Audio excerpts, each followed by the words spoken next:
आज हम डिस्कस करेंगे class 12th entrepreneurship chapter 1 entrepreneurial opportunity. Students, इससे पहले ऑलरेडी मैं इस चैप्टर की वीडियो डिस्कस कर चुकी हूँ जिसमें हमने और जो टॉपिक्स थे वो कवर अप किए हुए हैं। तो जिन स्टूडेंट्स ने वो वीडियो नहीं देखी है तो पहले देख लें, और चैनल पे नए तो चैनल को सब्सक्राइब करना ना भूलें। आज हम लोग स्टार्ट करें नया टॉपिक जो कि क्रिएटिविटी एंड इनोवेशन। क्या होता है creativity and innovation? Creativity is the ability to develop new ideas and to discover new ways of looking at a problem and opportunity. Creativity बोलते हैं जिसको एक ऐसी एबिलिटी होती है जिससे कि हम नए नए आइडियाज़ को डेवलप किया जा सकता है, डिस्कवर किया जा सकता है, नए तरीके ढूंढे जा सकते हैं किसी भी प्रॉब्लम को और अपॉर्चुनिटीज़ के लिए। It refers to thinking new things. इसका ये मतलब होता है कि पहले से सोचना नई नई चीज़ों के बारे में और डूइंग थिंग्स डिफरेंटली, और कुछ डिफरेंट करना, उसको क्रिएटिव कहते हैं। तो on the other hand innovation is the application of creative solution और प्रॉब्लम्स टू प्रॉब्लम्स। तो इनोवेशन एक ऐसी एप्लीकेशन है जो कि वो इनोवेशन के थ्रू कंप्लीट किया जा सकता है, और अपॉर्चुनिटी टू एनहांस और to enrich people lives. In simple way application of new invention is called innovation. नया जो इन्वेंशंस है उसकी जो एप्लीकेशन है वो क्या कहलाता है? इनोवेशन कहलाता है, यानी कि न्यू इंट्रोडक्शन।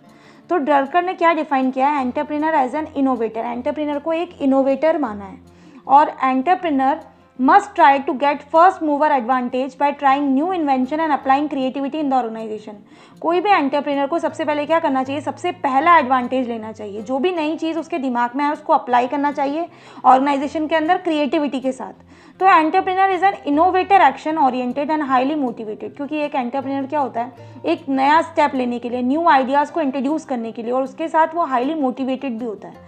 तो वो बिजनेस की जो भी अपॉर्चुनिटी उसको विजुलाइज कर लेता है, गैदर कर लेता है, जो भी नेसेसरी रिसोर्सेज चाहिए उसको, उसके एडवांटेजेस को लेने के लिए इन्वायरमेंट से, और उसका इनिशिएट करना स्टार्ट कर देता है, अप्रोप्रिएट एक्शन लेना स्टार्ट कर देता है ताकि सक्सेस हो सके। तो according to Schumpeter entrepreneurship is a creative activity. According to Schumpeter ने डिफाइन किया है इसको कि एंटरप्रेन्योरशिप एक क्रिएटिव एक्टिविटी है, और entrepreneur is basically N innovator who introduce something new in the economy. और एक एंटरप्रेन्योर बेसिकली एक इनोवेटर का रोल प्ले करता है जो कि नई नई चीज़ें इकोनॉमी के अंदर इंट्रोड्यूस करता रहता है। Innovation can be in different forms such as. Innovation के बहुत सारे फॉर्म्स हो सकते हैं। क्या क्या? ए है application of new product, new method of production. Application होना, नए मेथड प्रोडक्शन का इंट्रोड्यूस करना। Introducing the product with which consumer are not familiar. ऐसा प्रोडक्ट जो कि कंज्यूमर को इतने फैमिलियर कंज्यूमर उसके साथ नहीं है उसके बारे में समझना। Using new source of raw material, नए रॉ मटेरियल्स के सोर्सेज ढूंढना। एक्सप्लॉइटिंग न्यू मार्केट, नया मार्केट जनरेट करना। न्यू मेथड्स ऑफ डिस्ट्रीब्यूशन को लाना। Now as an innovator, as an entrepreneur must, एक इनोवेटर की फॉर्म में एंटरप्रेन्योर को क्या करना चाहिए? He must be engage in doing things in a new and better way. हमेशा ये चीज़ देखनी चाहिए कि किस तरीके से वो बेटर कर सकता है। Second, be able to make decision under uncertain condition. उसके अंदर ये एबिलिटी होनी चाहिए कि वो डिसीजन ले सके अनसर्टन कंडीशंस में भी। Take action with unknown and unpredictable result. Actions quickly ले सके, और क्योंकि हमें पता है कि बिजनेस के अंदर अनप्रिडिक्टेबल चीज़ें होती है तो उसका पहले से ही अनुमान लगा ले वो। Be able to grab the opportunity for introducing the new techniques और न्यू प्रोडक्ट्स और एक्सप्लोरिंग न्यू मार्केट। और उसके अंदर ये भी चीज़ होनी चाहिए कि वो पहले से अपॉर्चुनिटी को ग्रैब कर ले और इंट्रोड्यूस करें नई नई टेक्निक्स को और साथ में नए प्रोडक्ट्स को, ताकि न्यू मार्केट एक्सप्लोर हो सके।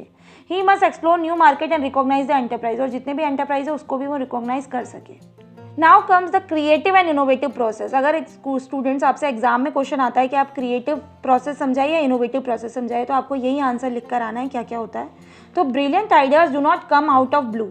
जितने भी हम बोल सकते हैं, जितने भी आज सक्सेसफुल बिजनेसमैन हैं उन सब के आइडियाज़ ज़रूरी नहीं है।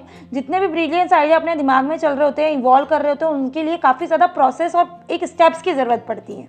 तो they involve through a creative process. इन सब चीज़ों में क्या लगता है? क्रिएटिव दिमाग की ज़रूरत पड़ती है, जिसमें जो भी आइडिया जर्मिनेट किए जाते हैं, मैच्योर होते हैं, और उनको डेवलप किया जाता है इमेजिनेटिव पर्सनस के द्वारा।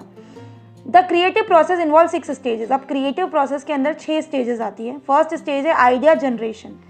आइडिया जनरेशन के अंदर the creative ideas emerge from deep interest और क्यूरियोसिटी अबाउट समथिंग।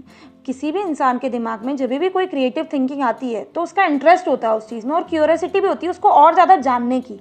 तो a person should have a burning desire to discover something. अब वो एक पर्सन एक एंटरप्रेन्योर के अंदर होता ही है कि वो उसको किस तरीके से डिस्कवर करे लोगों के सामने। तो ये जो सीड है यानी कि जो बीज बोया जाता है क्यूरियोसिटी का, वो कौन सी फॉर्म में फोकस रहता है, आइडिया की फॉर्म में होता है।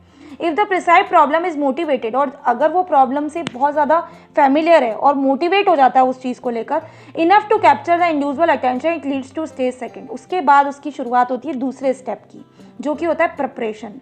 यानी कि सबसे पहले तो आइडिया जनरेशन आना, इसके बाद सेकंड चीज़ उसकी प्रिपरेशन करना। तो it deals with search for solution. इसके बाद वो किससे डील करता है, सोल्यूशन ढूंढने की कोशिश करता है। Seeking information about the problem and finding out others have solved it. सबसे पहले जो भी इन्फॉर्मेशन उसको चाहिए होती है वो गैदर करता है उस प्रॉब्लम से रिलेटेड और उसके बाद फाइंड आउट करता है उसका सोल्यूशन। तो ये ऐसी स्टेज है जहाँ पर मार्केट रिसर्च जो है वो कंडक्ट किया जाता है न्यू प्रोडक्ट्स और सर्विसेज के लिए। And generation of knowledge lead to stage third. और इसके बाद आता है नॉलेज का जो जनरेशन कलेक्ट हो जाता है उसको प्रिपेयर करने के बाद, उसके बाद आती है स्टेज थर्ड।